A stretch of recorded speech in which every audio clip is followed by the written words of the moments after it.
Hello and a wonderful good day from Bali today. I am in Tanalot in a hotel, and the hotel is located in a temple area. Tanalot is a place close to where the Ganga from Bali is flowing into the sea, and the water temple here is in the sea. So you have to walk a little bit through the sea to reach the water temple, and in the water temple, it's on rocks. On the bottom there comes a freshwater spring out, and you can drink the water, you can get a blessing from over there. It's a good place, it's an amazing place. For me, Bali is a very touristic island, so I when I arrived, or when we arrived, it is, yeah, everywhere touristic places. You have tourists from everywhere of the world. You have a lot of French people, Indian people, Chinese people, Japanese people, from everywhere. And you have beautiful, amazing spots, but on the spots you have so many tourists, and they are all making selfies, amazing selfies. So Bali is a Instagram pilgrimage land, island, and you have to search for the spirit of Bali. You have to go through all the touristic stuff, and Bali is an expensive country. You have to pay for everything extra, and then, yeah, it's not my favorite place, but it is one of the gateways of the earth. And when I started to travel, at first I was in Glastonbury, and Glastonbury is the heart chakra of the world. And from Glastonbury I went to Israel, and from Israel I followed the roots of Mary Magdalene. I went to the place where she was born, and in Migdal in Israel, and from there is also the lake Gennesaret, where Jesus was walking over the water, and where he shared and multiplicated the fishes. And from there I followed their roots to all the places from the Bible, and to where they married, where the marriage was, and to Jerusalem and Bethlehem, and from there down to Egypt, through all of Egypt. And in Giza you have the throat chakra of the earth.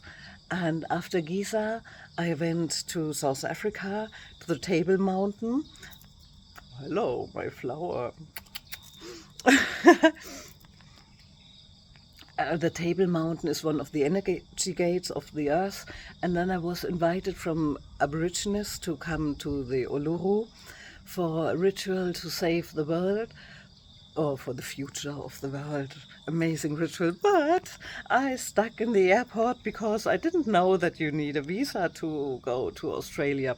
So from South Africa I went to Turkey, and from Turkey to India, and to Nepal, and then I went to Bali.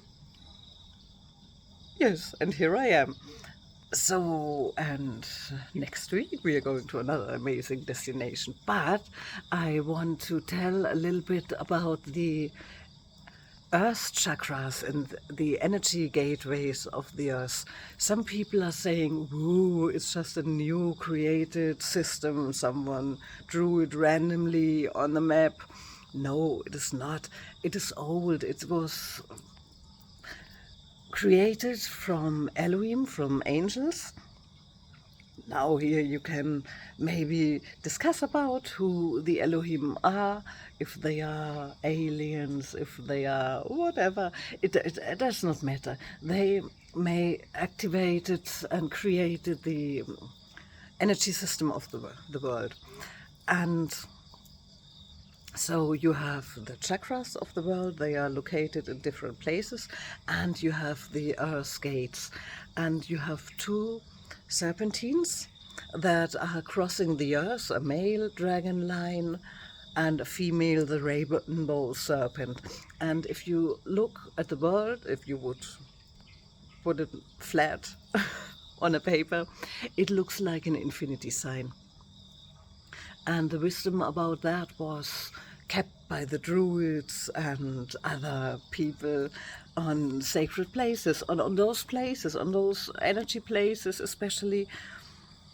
Yes, and so now you have 12 energy gateways, 12 main energy gateways, and one is in Glastonbury, one is in Uluru, one is in Lake Titicaca, and Lake Titicaca is called the Island of the Sun. Then you have Bali, there's the center point, the midpoint. You have Mount Kailas in Tibet, where Shiva and Parvati are dancing every full moon. Unfortunately, you cannot go to Mount Kailas because the Chinese government does not allow to go over there. So I don't go over there. Not for now. So, and the sixth energy gate is in Mount Shasta in North America. The seventh is in Mexico and South Texas. It's for balance and androgyny. And the eighth is Mount Fuji in Japan. Ninth in Hawaii. Haleakala crater. The 10th is in Lake Taupo in New Zealand. The 11th is the Great Pyramid. And that one in New Zealand is for water and love. And the 12th is in the Table Mountain in South Africa, where I have already been. And that's a planetary Earthlight gateway. And the 13th gateway is located in Moscow, in Russia. And so it makes a little bit sense that the world tries to get access to Russia. But the 13th gateway only opens if all the other gateways are running well and are open and shining. So it is ours to help to open, balance and activate all those 12 vortexes so that the 13th one can open and shine and help to bring that into the world, what we really want to experience, what we really want to live, to make the paradise again on Earth, to love, peace, happiness, paradise, living in the moment. And the headquarter to send people to those energy gates and to pick them at north was in Atlantis. And so when Atlantis went down, the people went to those places, especially lived over there, kept the knowledge, had the knowledge and spread it, the knowledge. So everything is still there and is evolving and is going up. The serpents, the energy of the serpents raised in 1984 and 1987. Of course, the female serpent was faster. It was in 1984, and the male one was a little bit slower. It was in 1987. And so the energy increased, like the energy on the whole Earth is increasing, going up and vibrating higher and higher. I'm sure you can experience that. And when I had a look, because I'm not too much in love with Bali. Of course, it's an amazing place. It's a beautiful, wonderful place. But what I miss is the deepness of India. India is just my favorite country. So I was having a look for Bali, and in Bali you have 6 ley lines crossing Bali and 6 special energy points. The first one is in Uluru. That's in the south of Bali, and here arrives the rainbow serpent from Uluru and gets purified in that vortex. Then the second one is in Mount Batur. Here it is Bali is the island of purification, where all the energy is purified. So in Mount Batur, it's purified by the fire, and here arrives at first the serpent from Titicaca, the male serpent. Mount Agung cleans the energy through the air. And here in Mount Agung, you have the Tirta Embul spring. And in the Tirta Embul spring, there comes the water out. And here is the Ganga of Bali. It's really called it's really called Ganga. And here in this water temple, a little bit over there, you have to walk on the other side, comes the Ganga is flowing into the sea. And over there, the people are throwing the ash of their burned people into the sea, where the fresh water and the seawater comes together in the Ganga. And when we left India, we came directly from Varanasi, the place of burning over there. So, and the fifth major energy point is the Mother Temple. There's a central vortex, and in Pulaki is the sixth, the purification vortex. It's a dimensional portal to purify the ether.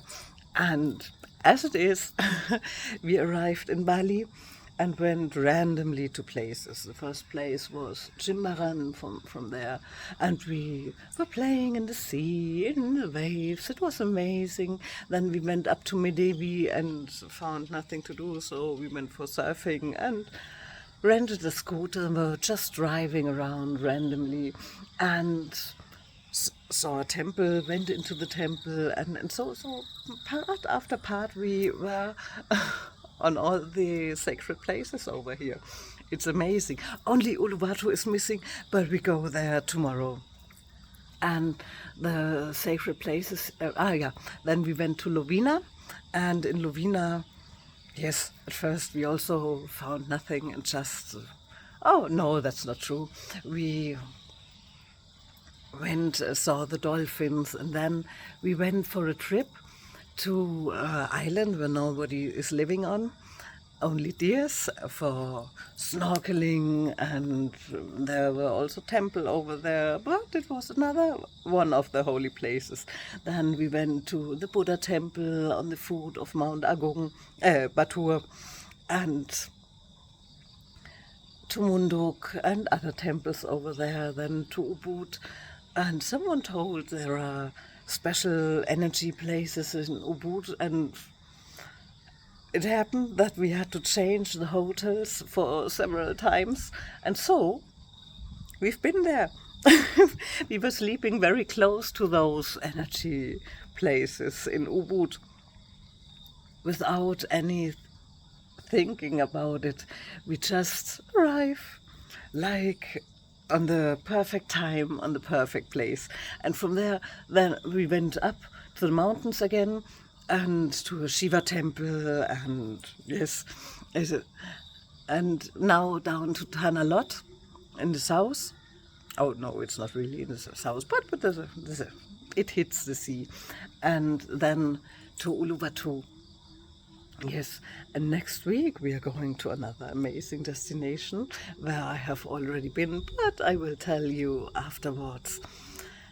And yeah, if you have any questions, just write it to me. And I wish you an amazing day. Lots of love and blessing. Mwah. Bye.